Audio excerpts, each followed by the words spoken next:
Vous voulez savoir comment Jeff Bezos a transformé Amazon, un simple site de vente de livres, en un empire mondial? Alors, restez jusqu'à la fin, car aujourd'hui, je vais vous dévoiler les 7 secrets qui ont fait d'Amazon ce géant.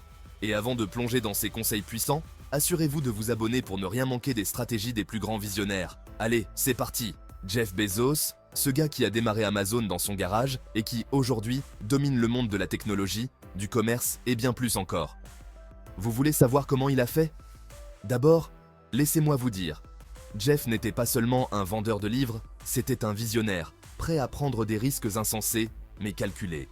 Voilà le premier conseil. Pour construire un empire, il faut voir grand, rêver grand, et surtout, penser au-delà des limites. Jeff Bezos savait que vendre des livres n'était que le début. Pour lui, Amazon devait devenir The Everything Store. C'est le concept qu'il avait en tête dès le départ, et c'est là son deuxième secret. Quand on veut créer quelque chose de massif, il ne faut pas se contenter de suivre la norme ou de satisfaire des objectifs limités. Il faut penser à 10 ans en avant. Imaginez ce que les gens voudront, même avant qu'ils ne le sachent. Jeff a toujours dit « Notre travail, c'est de nous concentrer sur ce qui ne change pas. » En d'autres termes, pensez à ce que les gens voudront toujours. Rapidité, commodité, fiabilité. C'est avec cette vision qu'il a fait d'Amazon un service incontournable. Mais tout ça, ça ne se fait pas sans une dose de risque et une bonne tolérance à l'échec. Troisième conseil de Bezos, prenez des risques, mais n'ayez pas peur de l'échec. Amazon a testé des produits et services qui ont échoué. Vous vous souvenez du Fire Phone? Total flop. Mais ces échecs, Jeff les considère comme des investissements dans l'innovation. Quand il a lancé Prime, beaucoup pensaient que l'idée de livraison gratuite allait ruiner l'entreprise. Mais Bezos croyait au potentiel de fidélisation. Aujourd'hui, Amazon Prime est l'un des piliers du succès d'Amazon. Vous voyez l'idée? Vous devez être prêt à échouer et surtout à tirer les leçons de chaque échec. Parce que chaque fois que vous échouez, vous vous rapprochez de ce qui marche. Le quatrième conseil qu'on peut tirer de la méthode Bezos, c'est l'obsession pour le client. Jeff disait toujours « Nous n'avons pas de concurrents, seulement des clients ». Cette philosophie a poussé Amazon à constamment chercher comment mieux servir ses clients, à être à l'écoute, à anticiper leurs besoins. C'est pour cela qu'ils ont créé des services comme les avis clients, les recommandations, les retours ultra simples, tout ce qui rend l'expérience d'achat plus fluide.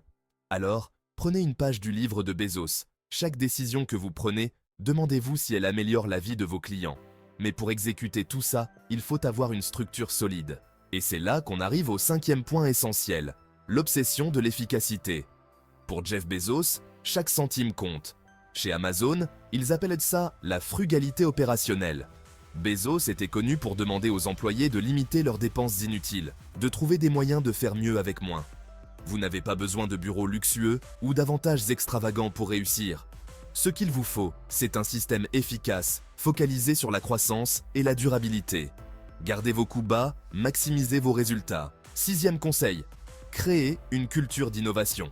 L'innovation chez Amazon n'est pas juste un mot à la mode, c'est dans leur ADN. Bezos encourageait chaque employé, peu importe son niveau, à proposer des idées novatrices. Il dit même souvent « c'est toujours le jour 1 chez Amazon ». Cette idée de toujours rester dans l'esprit de démarrage, comme si tout était encore à construire, permet de garder cette énergie d'innovation. Ne vous reposez jamais sur vos lauriers. Continuez à chercher, à tester, à améliorer. Et maintenant, qu'est-ce que vous allez faire avec tout ça? Allez-vous rester passif ou allez-vous appliquer ces leçons et commencer à bâtir votre propre empire? C'est votre choix. Si ces conseils vous parlent et que vous voulez voir d'autres vidéos pour apprendre à transformer vos idées en richesse, abonnez-vous dès maintenant et ne manquez aucun des prochains secrets de ceux qui ont atteint les sommets.